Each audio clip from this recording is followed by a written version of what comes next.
دوستو، آج کی یہ ویڈیو بہت ہی حیرت انگیز ہونے والی ہے۔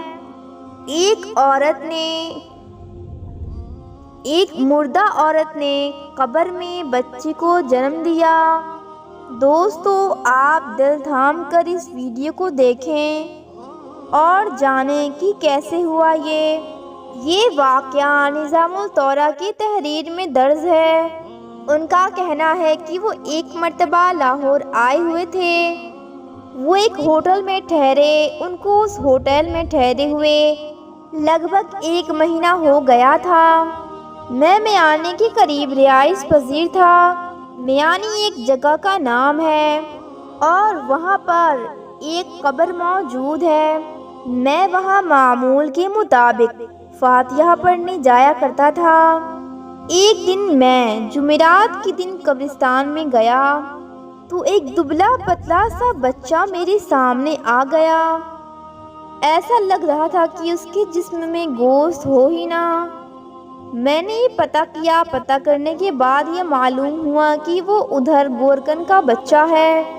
کچھ دیر بعد، کافی وقت بعد وہاں لوگ آئے اور ان لوگوں نے اس بچے سے کہا، ہمارا ایک عزیز فوت ہو گیا ہے، لہٰذا تم ہمارے لیے قبرستان کا انتظام کر دو۔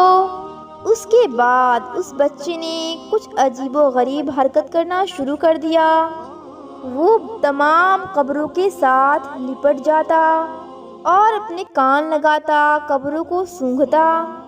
کچھ وقت بعد اس بچے نے ایک قبر کی طرف اشارہ کیا کہ یہ قبر خالی ہے، اس میں آپ اپنا مردہ دفن کر سکتے ہیں۔ ان لوگوں نے اس بچے کو پیسے دیے اور انہوں نے کہا کہ تم قبر تیار کر دو، شام تک ہم عشاء بعد میت کو لے کر یہاں آئیں گے۔ مجھے یہ شک ہوا کہیں یہ غیر قانونی طریقے سے قبروں کی خرید و فروخت تو نہیں کرتا۔ میں نے اس بچے کے باپ سے یہ معلوم کیا، پاس کے گھر میں موجود تھا۔ وہ کمرہ قبرستان کے اندر ہی تھا۔ میں اس کے پاس پہنچا اور سارا واقعہ، سارا ماجرا بتا دیا۔ اس کے باپ نے مجھ سے یہ کہا، یہ بہت پرانا واقعہ ہے، اگر آپ کہیں تو میں آپ کو سارا واقعہ سنا دوں گا۔ مجھے یہ واقعہ جاننا تھا، اس لیے میں نے ان سے کہا، جی آپ مجھے بتائیں کہ اس قبرستان میں آخر کیا واقعہ پیش آیا تھا۔ انہوں نے مجھے کچھ ایسا بتایا جس کو سن کر میں کافی حیران ہو گیا کہ کیا ایسا بھی ہو سکتا ہے، کیا یہ ممکن ہے؟ لیکن یہ تو اس بچے کا باپ کا آنکھوں دیکھا حال تھا۔ اس بچے کے باپ نے کہا، کافی سالوں پہلے کی بات ہے، اس وقت میں 40 سال کا تھا۔ میں اس وقت بھی یہاں کا گورکن تھا۔ ایک دن اندھیری رات کو میں ٹہل رہا تھا اور تبھی بہت زوروں کی بارش شروع ہو گئی اور میں قبروں کو دیکھ رہا تھا کہ کون سی قبر بیٹھ رہی ہے، کس قبر کی مرمت کرنی ہے۔ اور تبھی مجھے اسی وقت ایک بچے کے رونے کی آواز سنائی دی۔ میں نے ادھر ادھر دیکھا تو کہیں مجھے بچہ نظر نہیں آیا۔ پھر مجھے معلوم ہوا کہ قبر کے اندر سے آواز آ رہی ہے اور میں اس قبر کے قریب پہنچا اور دیکھا کہ قبر ایک سائیڈ سے بیٹھ گئی ہے، مردے کا کفن نظر آنا شروع ہو گیا ہے۔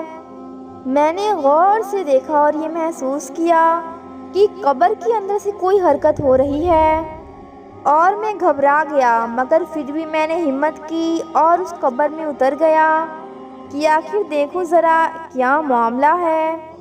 مجھے یہ اچھی طرح سے پتہ تھی، یاد تھی کہ یہ ایک عورت کی قبر ہے اور کچھ ہی دن پہلے کی ہے۔ جب میں قبر کے اندر اترا تو کیا دیکھتا ہوں کہ ایک چھوٹا سا بچہ رو رہا تھا۔ اس بچے کی عمر زیادہ سے زیادہ 1 دن ہوگی۔ جب اس عورت کا انتقال ہوا تو بچہ اس کے پیٹ کے اندر موجود تھا۔ پھر وہ گورکن کہتا ہے کہ پھر میں نے اس بچے کو قبر سے باہر نکالا اور پھر قبر کے اوپر مٹی ڈال دی اور میں اس بچے کو گھر لے گیا۔ میں نے بہت اس کے گھر والوں کو ڈھونڈنے کی کوشش کی مگر وہ نہ ملے۔ پھر میں نے اپنی بیوی سے مشورہ کر کے اس بچے کو خود پالا، اور اللہ تبارک و تعالیٰ نے اس بچے کو اتنی طاقت دی کہ یہ قبر کو سونگھ کے بتاتا ہے کہ مردہ کتنا پرانا ہے، اس کی ہڈیاں ہیں یا ختم ہو چکی ہیں۔ دیکھیں کس طرح رات میں اللہ تبارک و تعالیٰ نے بارش برسا کے اس بچے کی آواز مجھ تک پہنچا دی۔ یقیناً ایسے واقعات انسان کی سمجھ سے باہر ہوتے ہیں، مگر یہ اللہ تعالیٰ کی قدرت ہے۔ اللہ تعالیٰ انسان کے سامنے وہ چیز کر دکھاتا ہے جو انسان کے دماغ میں نہیں ہوتا۔